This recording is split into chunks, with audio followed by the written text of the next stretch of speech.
স্রোতের বিপরীতে চলা একজন রাজনীতিবিদ রুমিন ফারহানা। বিএনপি রাজনীতি করেও রুমিন ফারহানা আওয়ামী লীগ নিষিদ্ধের বিরুদ্ধে বলেন, ধানমন্ডি ৩২-এর বঙ্গবন্ধুর বাড়ি ভাঙা তার কাছে বীভৎস রকমের মগবাজি। রুমিন ফারহানা এমন একজন মানুষ যিনি আওয়ামী লীগের সময় বহু প্রতিকূলতার মধ্যে ছিলেন, এমনকি তার নিজের বাড়িও ভাঙচুর করা হয়েছিল। তবে সময়ের পরিবর্তনে আর ক্ষমতার পালা বদলে তিনি সেই প্রতিহিংসায় যুক্ত হননি, নিজের চিন্তাভাবনায় অটুট থেকেছেন। স্পষ্ট ভাষায় কথা বলায় অনেকে রুমিন ফারহানার সমালোচনা করেছেন, কিন্তু তিনি নিজের জায়গা থেকে সরে আসেননি। তার কাছে যেটা ভুল সেটাকে ভুল বলতে দ্বিধাবোধ করেননি। রুমিন ফারহানা একাধারে রাজনীতিবিদ, আইনজীবী ও সাবেক সংসদ সদস্য। তিনি বাংলাদেশের সুপ্রিম কোর্টের হাইকোর্ট বিভাগের নিবন্ধিত আইনজীবী ও ঢাকা আইনজীবী সমিতির একজন সদস্য। রুমিন ফারহানার বাবা অলিহাদ ছিলেন দেশের একজন আদর্শবান রাজনীতিবিদ। ভাষা আন্দোলনে তার গুরুত্বপূর্ণ ভূমিকা ছিল। বাবার ইন্তেকালের পর সে শূন্যস্থান পূরণ করতেই রাজনীতিতে এসেছেন রুমিন ফারহানা। তবে এই পথটা একেবারে সহজ ছিল না। রাজনীতিতে আসার ক্ষেত্রে তার সবচেয়ে বড় অনুপ্রেরণা ছিল খালেদা জিয়া। রুমিন ফারহানার বাবা অলি আহাদ যখন অসুস্থ তখন খালেদা জিয়া তাদের বাসায় যেতেন এবং তার বাবার খোঁজখবর নিতেন। 2012 সালের 20 অক্টোবর তার বাবা যেদিন ইন্তেকাল করেন সেদিন সকালে ফ্লাইটে খালেদা জিয়া চীন থেকে এসেছিলেন। দীর্ঘ ফ্লাইটের পর শরীরের ক্লান্তি থাকলেও বেগম খালেদা জিয়া বাসায় গিয়ে বিশ্রাম নেননি। তিনি এয়ারপোর্ট থেকে সরাসরি হাসপাতালে গিয়েছিলেন। এরপর সেখানে রুমিন ফারহানাকে সান্ত্বনা দিয়ে মাথায় হাত বুলিয়ে দিয়েছিলেন।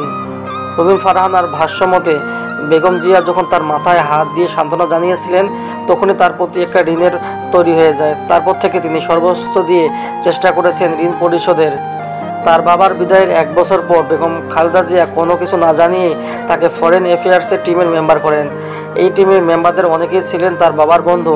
এর মধ্যে ছিলেন ওসমান ফারুক, শমসের মমিন চৌধুরী, রিয়াজ রহমান এবং সাবিউদ্দিন আহমেদের অন্যতম। সিনিয়র নেতাদের সান্নিধ্যে এসে রুমিন ফারহানা ধীরে ধীরে পরিপক্ক হতে থাকেন। 2013-14 সালের কথা। তখন দেশের রাজনৈতিক পরিস্থিতি উত্তাল ছিল। বিএনপির উপর দিয়ে বয়ে যাচ্ছিল ঝড়ঝাপটা। সামনের সারির অনেক নেতাও তখন বিএনপির হয়ে সরব ভূমিকা রাখতে পারছিলেন না। এই দুঃসময়ে রুমিন ফারহানা প্রত্যেক রাতে 2-3টা চ্যানেলে টকশো করতেন। রাজনৈতিক অঙ্গনে ততটা পরিস্থিতি না হয়ে উঠলেও তিনি চ্যানেল থেকে ও চ্যানেলে ঘুরে বেরিয়েছিলেন, বিএনপির কথা বলতেন। দলের প্রতি এই নিবেদনের কারণে পরবর্তী তিনি আরও ভালোভাবে মূল্যায়িত হন।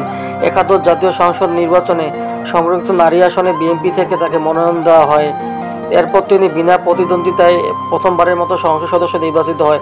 একাদশ জাতীয় নির্বাচনে বিএনপির একমাত্র নারী সদস্য হিসেবে সংসদে প্রতিনিধিত্ব করেছিলেন রুমিন ফারহানা। সংসদে দাঁড়িয়ে তিনি আওয়ামী লীগের পাতানো ভোটের বিরুদ্ধে আওয়াজ তুলেছিলেন, যা ব্যাপকভাবে আলোচিত হয়েছিল। তবে দলের প্রয়োজনে তিনি সংসদ থেকে সরে আসতেও পিছুপা হয়ননি। 2022 সালে 10 ডিসেম্বর ঢাকার গোলাপবাগে আয়োজিত বিএনপির গণসমাবেশে তিনি সংসদ সদস্য থেকে পদত্যাগের ঘোষণা দিয়েছিলেন। রুমিন ফারহানা 1981 সালে 19 আগস্ট ব্রাহ্মণবাড়িয়ার বিজয়নগর উপজেলায় ইসলামপুরে জন্মগ্রহণ করেন। ছোটবেলা থেকেই তিনি বিএনপি রাজনীতির প্রতি একটা আগ্রহ ছিল। রাজনীতির দীক্ষা পেয়েছিলেন পরিবার থেকে। তিনি হলি ক্রস স্কুল থেকে মাধ্যমিক এবং ভিকারুন্নেসা স্কুল অ্যান্ড কলেজ থেকে উচ্চ মাধ্যমিক পাশ করেন। উচ্চ মাধ্যমিকের পর তিনি লন্ডন বিশ্ববিদ্যালয় থেকে আইন বিভাগে স্নাতক সম্পন্ন করেন। এরপর যুক্তরাষ্ট্রের লিঙ্কনস ইন থেকে ব্যারিস্টার ডিগ্রি অর্জন করেন। রাজনীতিতে আসলেও আইন পেশায় এখনও বেশ ভালোভাবে যুক্ত আছেন রুমিন ফারহানা। পাশাপাশি লেখালেখি ও টক শোতেও রয়েছে তার সরব উপস্থিতি। সব মিলিয়ে রুমিন ফারহানা উঠেছেন দেশের আলোচিত একজন নারী।